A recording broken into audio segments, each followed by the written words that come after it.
Paul's letter to Philemon. It was written during one of Paul's many imprisonments, and it's actually his shortest letter in the New Testament.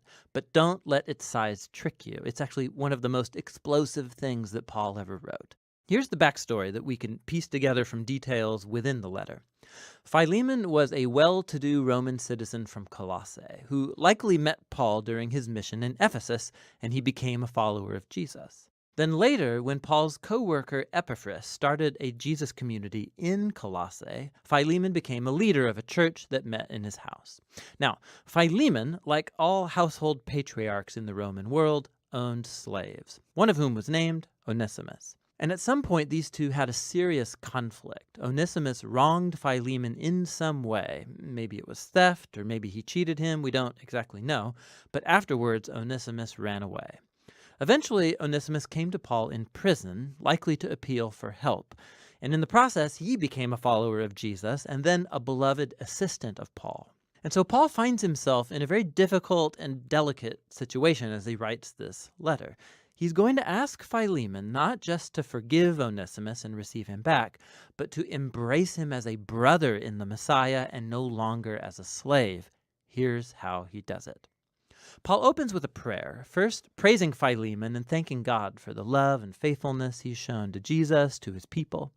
And he then paves the way for his request with this line: I pray that the partnership that springs from your faith may effectively lead you to recognize all the good things at work in us, leading us into the Messiah. Now, a key word here is partnership, or in Greek, koinonia. It means sharing or mutual participation. It's when two or more people receive something together and share in it, becoming partners. Paul's saying that faithfulness to Jesus means recognizing that all of his followers are equal partners who share together in the gift of God's love and grace. And for Paul, this experience of koinonia among Jesus' followers, it's not just an idea that you think about, it's something that you do in your relationships. Which moves Paul on to his request. He finally brings up Onesimus. He says that he's become Paul's child in prison, meaning that Paul led Onesimus to dedicate his life and allegiance to Jesus, and so Paul and Onesimus are now family members in the Messiah. He's been serving Paul faithfully in prison, and even though Paul wants to keep him around, he knows that this unresolved conflict with Philemon has to be reconciled if they say that they're followers of Jesus. Which moves Paul on to his bold request, that Philemon receive Onesimus back, no longer as a slave, but as more than a slave, as a beloved brother in the Lord. Now, this is a really tall order. Under Roman law, Philemon had every legal right to have Onesimus punished or put in prison, and Paul's not only asking him to forgive Onesimus, but to welcome back his former slave into Colossae as a social equal, as a family member.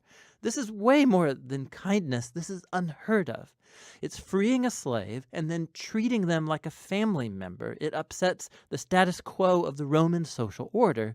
Why should Philemon do such a thing? And here Paul pulls a brilliant move. He recalls that key word from the opening prayer. He says, if you're truly a partner with me, it's that Greek word koinonia again, then welcome Onesimus as if he were me. And if he's wronged you or owes you anything, charge it to me and I will repay it. So in this request, we see the heart of Paul's gospel message being acted out. It's first of all about reconciliation. It's just like he told the Corinthians. In the Messiah, God was reconciling the world to himself, not counting people's sins against them. So in this situation, Paul is putting himself in the place of Jesus. He will absorb the consequences of Onesimus' wrongdoing. He will pay the cost so that he can be reconciled to Philemon. But Paul's message was about more than just a legal transaction. It's also about koinonia. Onesimus and Philemon and Paul are all equals before God. They all share the same need for forgiveness.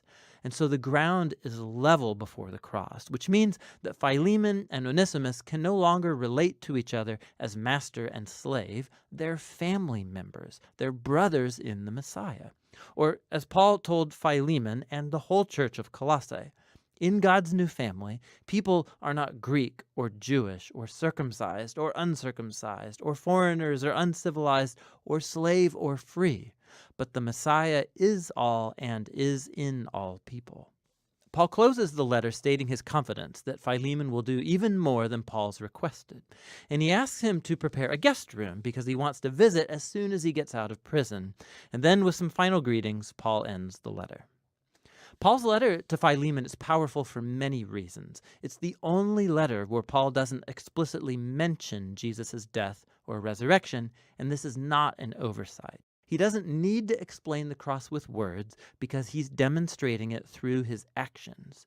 Paul's embodying here the meaning of the cross. He has made himself the place through which Onesimus and Philemon are reconciled to God and then to each other. This letter also shows us that the implications of the good news about Jesus, they are extremely personal and never private. The fact that Philemon and Onesimus are now brothers in the Messiah, it makes their master-slave relationship totally irrelevant.